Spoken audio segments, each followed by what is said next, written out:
हम लोग को अपने बच्चे पर बचपन में ही उसके महत्वाकांक्षी पर गलत जिद करता है ना, अंकुश लगाना चाहिए। यदि अंकुश नहीं लगाया तो जो दुर्योधन बनेगा, फिर तो जिंदगी में पछताएगा, कुछ नहीं कर पाएगा। एक सुन लिया, दूसरा भी एक बता दें।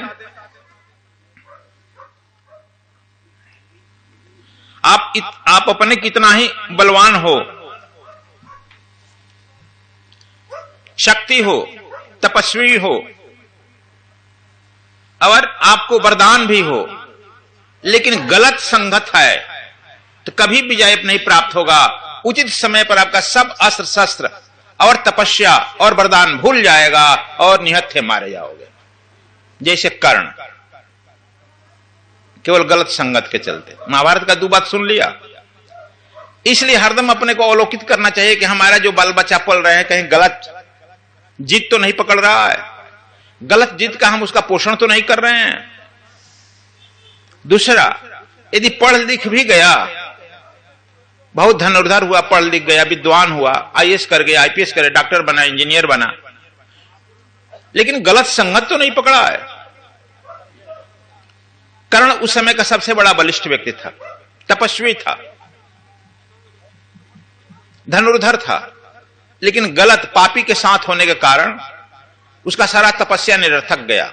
बहुत दानी था, सारा दान निरर्थक गया, और अवसर ठीक उचित समय पर सारा उसका वरदान भूल गया और निहत्था मारा गया ना।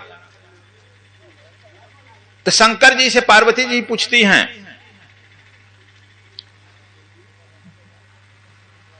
पार्वती का संगत भी है शंकर जी से। अब सत्य की संगत कुछ गलत हो गई थी, इसलिए उन्हें जलना पड़ा, पार्वती का जन्म हुआ। पार्वती का अर्थ है एक पर्वत की तरह स्थिर, अब कोई गलती की संभावना नहीं है। देखो, कहे हैं पहले कि कोई भी काम बार बार सोच कर करें, ऐसा ना हो कि गलती करने के बाद कोई पछताप करके उसका प्रायश्चित भी ना हो, न उसका कोई रिपेयर हो, न मेंटेनेंस हो। घर दक्ष पुत्री सती का कोई रिपेयर नहीं हो सका ना, जलना पड़ा।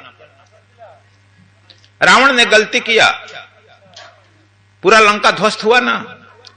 इसलिए कोई भी काम करने के लिए बार बार सोचो आखिर इस गलती का कोई मार्जिन है कि नहीं। बहुत सारी गलतियां जीवन में ऐसी है जिसका कोई रिपेयर नहीं। Is it correct? मरने के सिवा, पछताप करके जिंदगी भर घुट घुट कर जलने के सिवा कोई नहीं। तो पार्वती जी पर्वत का तरह स्थिर हैं। पार्वती जी शंकर जी से पूछती हैं, मैं पूजा किसकी करूं? तुम लोग पति देव है, कहता कि नहीं हमारी करो। शंकर जी कहीं नहीं कह रहे हैं हमारी पूजा करो, कहते हैं स्कंद पुराण में है, कहे भी होंगे आप लोगों से, कहते हैं पूजा मूलम गुरु पदम। यह जो गुरु गीता आप लोग सुने हैं, यह शंकर जी के द्वारा कहा हुआ है, इसी पार्वती से प्रसंग में कहा हुआ है। स्कंद पुराण की है गुरु गीता। कहते हैं पूजा मूलम गुरु पदम। पार्वती, पूजा तो गुरु के पैर की होती है। आपके गुरु जो है नारद है ना, वहीं पूजा हो। फिर पूछती है कि तब पूजा मूलम गुरु पदम, ध्यान किसका करें? तब तो ध्यान शंकर जी का कहेगी ना। शंकर जी कहते हैं ध्यान मूलम गुरु रे मूर्ति। ध्यान तो गुरु की मूर्ति की होती है। आप लोगों को मैंने बहुत बार कहा कि गुरु के साकार रूप का ध्यान करते करते निर्गुण निराकार को उपलब्ध हो जाओ। वह कहते हैं कि ध्यान मूलम गुरु रे मूर्ति। अच्छा, ध्यान भी गुरु की मूर्ति करें तो हाँ, तो मंत्र कौन सा जाप करें? शंकर जी फिर कहते हैं मंत्र मूलम गुरु रे वाक्यम। मंत्र जो गुरु कहता है वही करो। कहा अरे बाबा तो मुक्ति कैसे होगी? शंकर जी कहते हैं मुक्त मोक्ष मूलम गुरु कृपा। यह मुक्ति जो है गुरु की कृपा का फल है। अब यह पूरा श्लोक बन गया। पूजा मूलम गुरु पदम, ध्यान मूलम गुरु रे मूर्ति, मंत्र मूलम गुरु वाक्यम मोक्ष मूलम गुरु कृपा, यह पूरा श्लोक बन गया। पार्वती जी पूछती हैं, ये अपनी बात हम नहीं कह रहे हैं, स्कंद पुराण की बात कह रहे हैं आप लोगों से। पार्वती जी पूछते हैं कि भोले बाबा आपके हाथ में कुछ नहीं है क्या? आप लोग भी कहेगा ना, आपके हाथ में कुछ नहीं है।